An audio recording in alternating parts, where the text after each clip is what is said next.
Ayat terakhir. Kita lihat Lukas pasal 14. Inilah hati Yesus. Ya, Lukas 14 terakhir. Ayo semuanya melakukan apa yang Tuhan Yesus buat. Ayat yang ke-22 dan 23. Kemudian hamba itu melaporkan, Tuhan, apa yang Tuhan perintahkan itu sudah dilaksanakan. Tetapi sekalipun demikian, masih ada apa? Tempat. Nanti di rumah tolong saudara baca. Ada apa hari itu? Ada pesta besar. Sudah suruh panggil orang dari mana saja. Ayo, masih ada tempat. Ayat 23. Kemudian lalu kata Tuhan itu setelah dapat laporan hamba-hambanya, sudah dipanggil orang dari mana-mana, masih ada tempat. Lalu kata Tuhan itu kepada hambanya, pergilah kemana? Kita bilang apa? Kemana? Cepat baca. Ke semua jalan dan lintasan perempatan, dan paksalah orang-orang di situ untuk masuk. Lihat kalimat terakhir. Mari kita baca. 1, 2, 3. Karena rumahku harus penuh. Jangan diterjemahkan rumahku itu gereja, jangan. Sekarang lagi dengan kata-kata ini, tolong para pendeta dengarkan baik-baik.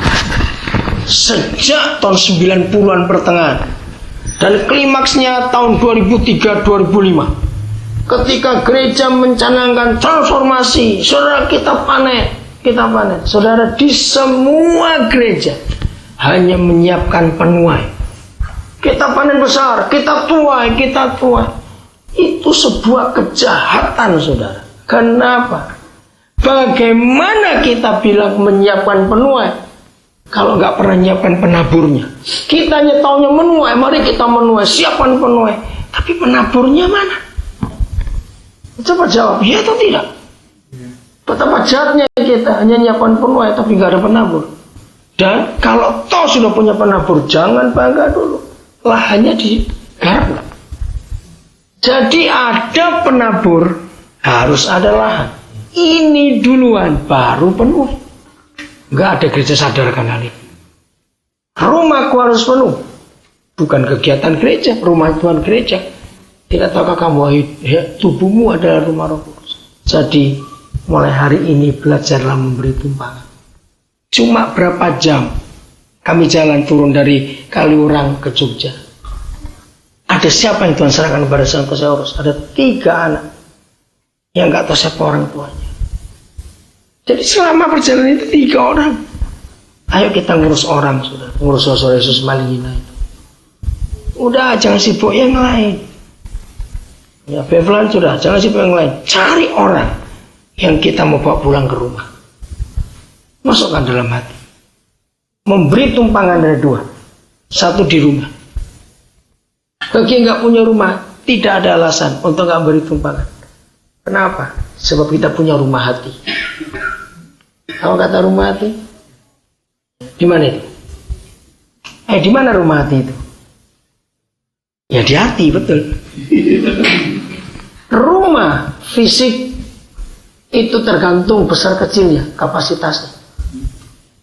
Misalnya rumah tipe 36. Kalau orangnya nggak pelit, percaya nggak bisa 40 orang tinggal di situ?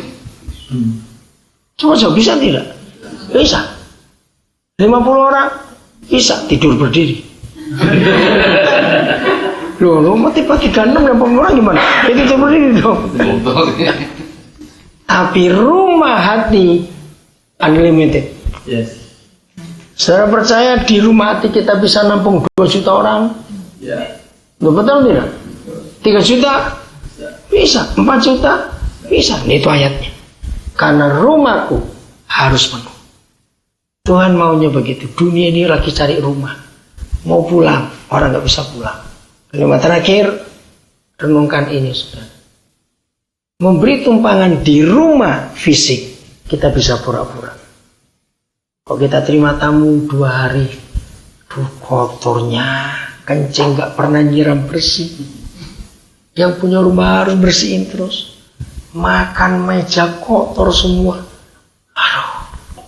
Hari ketiga dia pulang, kita bisa pura-pura. Ya, kapan-kapan datang lagi ya. Mukanya begitu, dalam hati balik awas kamu. Tapi kalau memberi tumpangan di rumah hati nggak bisa munafik. Betul? Kenapa nggak bisa munafik? Kita harus terima orang itu apa ada. Harus. Tadi saya panggil panitia. Sudah bubar. NS itu National Student Conference. Itu pertama kali dibuat di Indonesia. Sudah ditutup kebaktian. Saya sudah selesai dari kamar, tinggal berangkat. Tapi saya mau ketemu yang lain di bawah untuk ngambil CD saya. Kamar saya ada di atas. Tahu ada 2 anak naik. Saya nggak kenal mereka dari mana. Atau salah satu hanya Tuhan bicara, tangkap dia. Dia bilang gitu. Wih, ada apa ini? Namamu siapa, dari mana? Banyuwangi. Kamu ke gereja mana? Gereja Bethesda. Jalan apa? Aduh, saya nggak tahu jalan apa karena saya masih baru. Ayo ikut Om yuk. Saudara, saya cuma ngomong, kamu mengampuni papamu nggak? Saudara, mukanya berubah. Dia mau tinju saya. Loh, kenapa? Jangan sebut nama itu. Loh, kenapa? Saya tahu dia marah pada papanya. Saudara, saya peluk dia, saya minta maaf atas nama papanya. Lalu dia cerita. Kenapa Om bisa tahu? Bilang, enggak, Om enggak tahu, Tuhan yang tahu. Dia cerita, dia lahir, papa mamanya masih mahasiswa. Dia diasuh oleh kakek neneknya dari pihak mama. Papanya orang Bali. Di situ dia tersiksa. Karena dia tinggal dengan sepupu-sepupu dari ibunya yang nggak nganggap dia. Dia sering dihukum, nggak kasih makan, hukum ditelanjangi, hukum dimasukkan kamar mandi dari kecil. Udah cerita semua. Setelah papanya lulus, mereka menikah resmi. Punya 2 adik. Mereka lebih sayang adik saya adik saya. Berapa kali dia mau bunuh diri? Dia cerita semua itu. Sambil dia cerita, dalam pelukan saya nangis, basah semua baju saya. Terus saya SMS 3 orang dari panitia, kamu cepat ke sini untuk ikut mendoakan.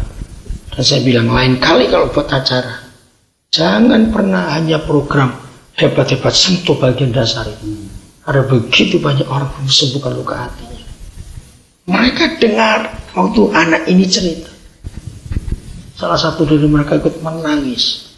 Rasa nyesal, kenapa mau sudah pulang baru tahu ada yang begini. Ya udah, kita doakan aja. Nah, mereka nggak bisa berkata pulang. Jadi sekarang sampai nanti kamu tinggal, ya kakek saya sudah meninggal, tinggal nenek. Tapi tetap tinggal neneknya, nggak ikut papa mamanya.